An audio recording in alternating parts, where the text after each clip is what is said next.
In our constant and never-tiring pursuit of the truth on this program, we are often in a position to point out some bizarre or even amazing things that have happened in the second greatest state in our union and to attribute said thing to that heroic and eponymous doer of deeds, Florida man. I love Florida man.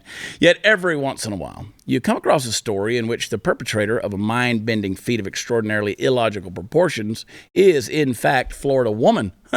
Such is the case with our story today, in which a Jewish teacher at a Florida high school has recently taken umbrage at the Bible verse painted onto the parking space of one of her colleagues.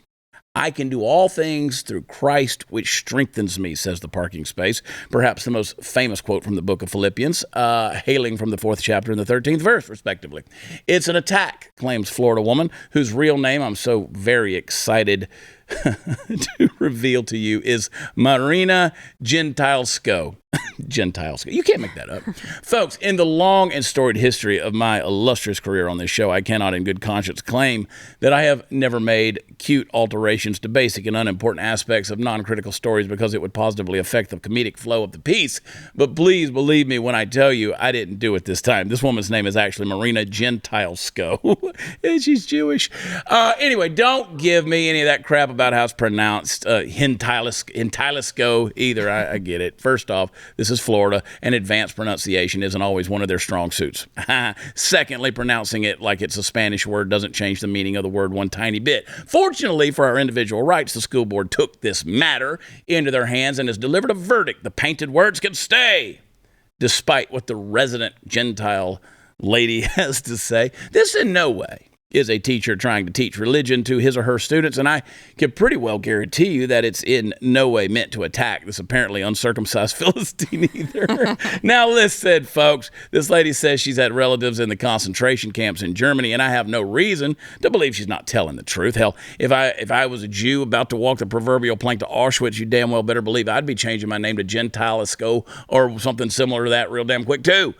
But my point is, of course, I'm sympathetic to the plight of those who suffered in the death camps. I'm even somewhat sympathetic to the plight of those who dealt with families affected by the tragedy of the Holocaust. But at a certain point, can we just agree that something is a little silly and it's going too far? I mean, come on.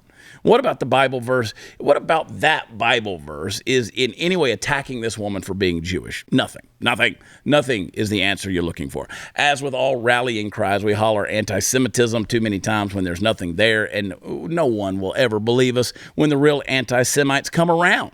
It's important to take a good faith approach to those around you for as long as you possibly can before assuming that they're out to get you. And in a country of 330 million people or so, where the overwhelmingly vast majority or are at least claim to be Christian, maybe someone of the Jewish faith ought not to assume that an expression of that faith is meant as an attack, because it's almost certainly not. On the other hand, if it gets to the point where you have to sew your parking vouchers onto your shirt sleeve, you might want to consider moving. I'm going to be in Florida this week. I can't wait. 5 shows, 4 nights, starting Wednesday. Vasani Comedy Theater. And we're not going to put Bible verses out there either.